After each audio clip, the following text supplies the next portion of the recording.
राजस्थान से एक बहुत बड़ी खबर आ रही है, जहां ईडी आज एक्शन में है। पेपर लीक घोटाले के आरोपों को लेकर राजस्थान कांग्रेस के अध्यक्ष गोविंद सिंह डोटासरा के ठिकानों पर आज छापेमारी हो रही है और अभी भी यह छापेमारी चल रही है। पेपर लीक घोटाले मामले में ईडी छापेमारी कर रही है। दो तस्वीरें आप देख लीजिए, सीकर में भी छापेमारी हो रही है, जयपुर में भी छापेमारी हो रही है।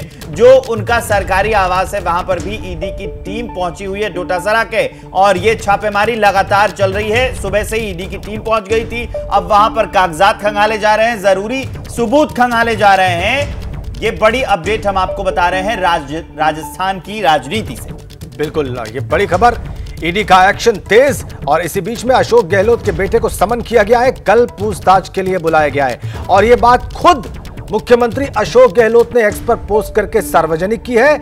और जो प्रेस कॉन्फ्रेंस अलग होनी थी वो अब मुख्यमंत्री अशोक गहलोत के आवास पर दोपहर 12:30 बजे होगी।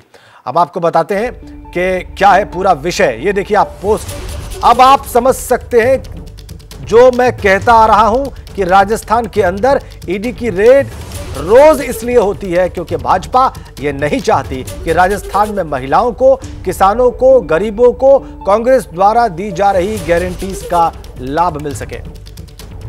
तो अशोक गहलोत का ये ट्वीट, और अशोक गहलोत ने साफ कहा है कि बीजेपी ये नहीं चाहती है, इसलिए वो रेड करवा रही है। मनीष शर्मा हमारे साथ ग्राउंड जीरो से जुड़े हुए हैं। मनीष, अभी कुछ दिनों पहले बीजेपी के एक नेता हैं किरोड़ी लाल मीणा, उनका भी कहना था कि वो कोई संचार घोटाला है, उसमें जाकर शिकायत करने वाले हैं ईडी से। ये उसी से जुड़े हुए तार तो नहीं है वैभव गहलोत का मामला? इस बात जी मैं आपको इस बात का जवाब दूंगा, लेकिन उसके पहले एक और अपडेट देना चाहूंगा कि राजस्थान के दौसा जिले की महुआ विधानसभा सीट से विधायक हैं ओम प्रकाश हुडला, जो अब तक निर्दलीय थे, लेकिन इस बार कांग्रेस ने उन्हें अपना प्रत्याशी बनाया है। ईडी ने उनके ठिकानों पर भी रेड डाल दी है। दौसा में उनका पेट्रोल पंप है, इसके अलावा उनसे जुड़े हुए कुछ लोग हैं जिनके घरों पर, अन्य ठिकानों पर ईडी ने अपना एक्शन शुरू किया है। तो ईडी का दायरा लगातार बढ़ रहा है। जहां तक आपने सवाल पूछा था डॉक्टर किरोड़ी का, तो मैं ये आपको बताना चाहूंगा, तकरीबन 4 महीने पहले रीड पेपर को लेकर के डॉक्टर किरोड़ी मीणा ने इस बात का खुलासा किया था कि पीसीसी चीफ गोविंद सिंह डोटासरा और उनके रिश्तेदारों को इस पूरे मामले में घसीटा जाना चाहिए, क्योंकि वो भी इसमें शामिल हैं। डॉक्टर किरोड़ी मीणा ने खुद ईडी के दफ्तर में जाकर ये ज्ञापन और शिकायत दी थी, और अब ये साफ हो चुका है कि ईडी ने डॉक्टर किरोड़ी मीणा की उसी शिकायत को आधार बनाकर पिछले करीबन 4 महीने तक जांच पड़ताल की, और उसके बाद ये पाया कि कहीं ना कहीं गोविंद सिंह डोटासरा और उनके नजदीकी लोगों का इस पेपर लीक मामले में कोई कनेक्शन है। उसी के बाद ईडी एक्शन में आई। गोविंद सिंह डोटासरा के सीकर और जयपुर के ठिकानों पर रेड चल रही है, और इस बीच ओम प्रकाश हुडला का नाम भी सामने आया है।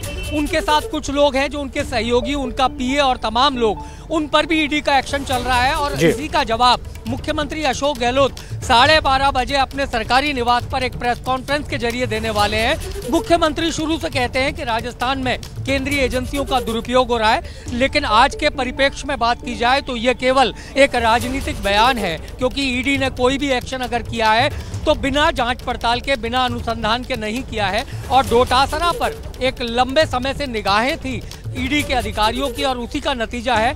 लेकिन बड़ी बात यह है कि वैभव गहलोत को आखिर क्यों सम्मन दिया गया? क्या वो लाल डायरी से संबंध है? क्योंकि उसमें लाल डायरी जो राजेंद्र सिंह गुड़ा, बर्खास्त मंत्री, जिसका जिक्र करते थे कि पैसों का लेन देन हुआ, उसी लाल डायरी के आधार पर ईडी एक्शन में आई है। क्योंकि रीड पेपर को लेकर के वैभव गहलोत का नाम किसी भी स्टेज पे सामने नहीं आया, और अब अगर वैभव गहलोत को ईडी ने सम्मन किया है तो यकीन मानिए एक बार फिर लाल डायरी चर्चा में आ सकती है। हो सकता है उसी लाल डायरी को, इस पर और बात करेंगे मनीष कि क्या वजह हो सकती है कि वैभव गहलोत को सम्मन किया गया है। ये वाकई उत्सुकता का विषय होगा बहुत सारे हमारे दर्शकों के लिए।